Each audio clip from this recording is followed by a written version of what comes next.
आज का हमारा पहला बिजनेस आइडिया है बनाना फार्मिंग से रिलेटेड। अगर हम बात करें बनाना फार्मिंग की, तो ये डे बाय डे काफी ज्यादा पॉपुलर होता जा रहा है। और हो भी क्यों ना, क्योंकि अगर हम मैंगो की बात देखें कि भारत में सबसे ज्यादा पसंद किया जाने वाला फ्रूट अगर कोई है तो वो बनाना है। और यही कारण है कि इसकी क्रॉप भी हमें बहुत ज्यादा देखने को मिलती है। और बनाना फार्मिंग का जो मार्केट साइज है वो भी लगातार इंक्रीज करता जा रहा है, खासकर इसके फ्लेवर की वजह से, इसकी न्यूट्रिटिव वैल्यू की वजह से, इसकी मेडिसिनल वैल्यू की वजह से। और सबसे बड़ी बात है कि ये through out the year available होता है, यानी कि आप इनका लुत्फ पूरे साल उठा सकते हैं। इसमें बहुत ज्यादा कार्बोहाइड्रेट और विटामिन का कंटेंट पाया जाता है, खासकर विटामिन बी, जिसकी वजह से ये हार्ट रिलेटेड डिजीज के रिस्क को काफी हद तक कम कर देता है। साथ ही साथ ये asthma, high blood pressure, ulcer या फिर किडनी रिलेटेड प्रॉब्लम्स को टैकल करने में काफी ज्यादा हेल्पफुल है। इसी की वजह से इससे बनने वाले प्रोडक्ट्स की भी डिमांड लगातार बढ़ती जा रही है। चाहे हम बात कर ले बनाना चिप्स की, बनाना प्यूरी की, बनाना जैम, जेली, जूस और भी कई तरीके के प्रोडक्ट्स इससे तैयार किए जा रहे हैं। और अगर हम बात करें बनाना वेस्ट की,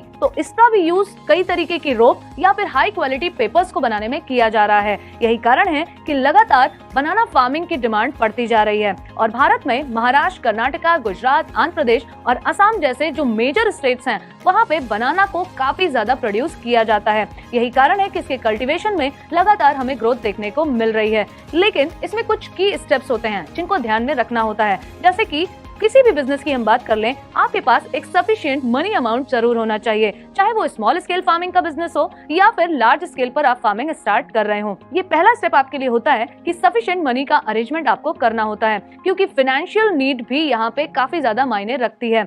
दूसरा जो फैक्ट है वो है गेट एप्रोप्रिएट फार्मलैंड, क्योंकि अगर केले की पैदावार को आप बढ़ाना चाहते हैं या एक इफेक्टिव यील्ड देखना चाहते हैं, तो उसके लिए जरूरी होता है कि आपका जो सिलेक्शन होना चाहिए फार्मलैंड को लेकर वो काफी ज्यादा एप्रोप्रिएट होना चाहिए।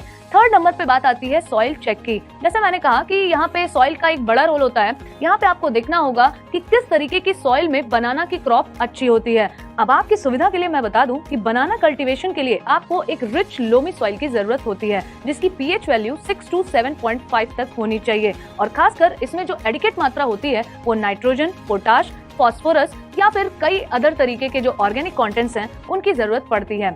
इसके बाद एक चीज मैं आपको और बता दूं, जो चौथा स्टेप है बनाना सकर ट्रीटमेंट। सकर ट्रीटमेंट का मतलब है कि सबसे पहले आप इसे नर्सरी में प्लांट करते हैं, उसके बाद आपको इसे ट्रांसप्लांट करना होता है जिस भी सॉइल में आप इसे ट्रांसप्लांट कर रहे हैं। वैसे मैंने आपको बताया कि लोमी सॉइल की यहाँ पे जरूरत होती है।